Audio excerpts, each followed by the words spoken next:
ভেবেছিলাম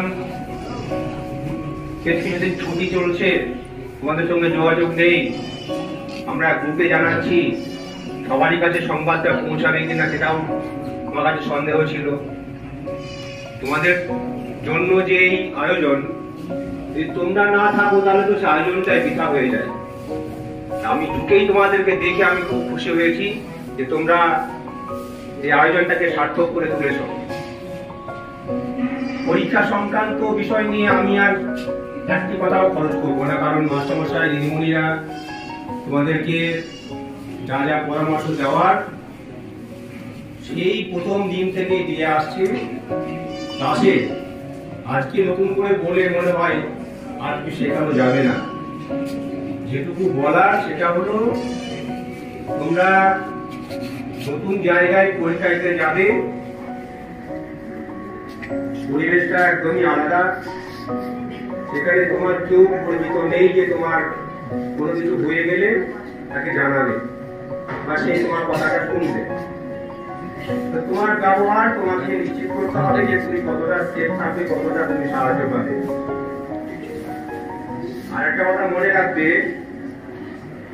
আমরা সত্যি সত্যি যদি দেখি যে একটা উচ্ছৃঙ্খল আচরণ কারোর মধ্যে দেখি, তার পোশাকের ঠিক নেই, তার চুলের ঠিক নেই, তার আচরণের ঠিক নেই, তখন কিন্তু আমরা তাদের প্রতি বিরক্ত হই এবং তাকে কোন রকম সাহায্য আমাদের কাছ থেকে খুব সহজে পাওয়া যায় না।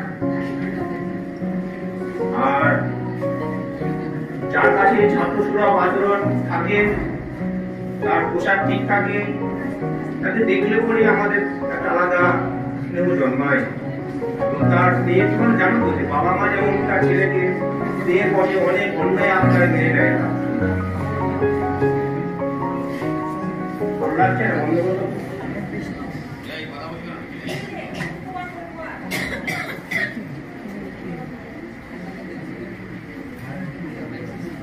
তোমাদের তো পড়ার জন্য সুযোগ দেওয়া হলো, বলবে কিছু?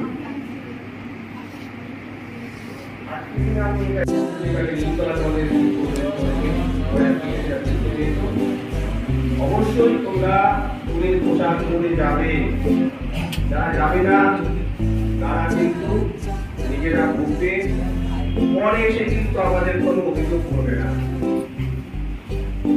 প্রতিবারই দেখি গেটের সামনে একটা ঘটনা হয়, কিছু ছেলেমেয়ের অসৎ আচরণের কারণে সেখান থেকে স্বাভাবিক, তুমি যদি আচরণ ঠিক না করো আমি তো টাইট দেবো, আমার টাইট করা দেওয়ার রাস্তা রয়েছে। মাস্টারমশাই এমন ব্যবস্থা তৈরি করে দেবে যে তুমি খাল বাড়তে পারবে না। তুমি যদি ভালো ব্যবহার করো, তোমাকে বললাম বাবা মা যেমন মেয়ের বসে তার ছেলে মেয়ের অন্যায় আবদার মেনে নেয়, তো সেক্ষেত্রে তুমি যদি ওই স্কুলে গিয়ে সেই আচরণটা দেখাও, তুমি একটু কথা বললেও স্যার কিন্তু হাসি মুখে সেটা মেনে নেবে। আর তুমি যদি আচরণ ঠিক না রাখো, হাত মারার পরে তোমাকে কিন্তু মেনে নেবে না। তুমি ঠিক করো যে তুমি সেই স্কুলের সাহায্য সহযোগিতা চাও না তুমি তোমার জায়গায় থাকবে। নতুন করে বলে আজকে আমি শেখাতে পারবো না। আমি তোমাদেরকে এটুকু পরামর্শ দিতে পারি যে অবশ্যই বিদ্যালয়ে পোশাক পরে ছাত্র সুলভ আচরণ দেখাবে, তবে সহযোগিতা অবশ্যই পাবে। কারণ সেই স্কুল মানে এর বেশি তো আমাদের করার কিছু নেই, বাকি তো তোমাদের উপর নির্ভর করছে।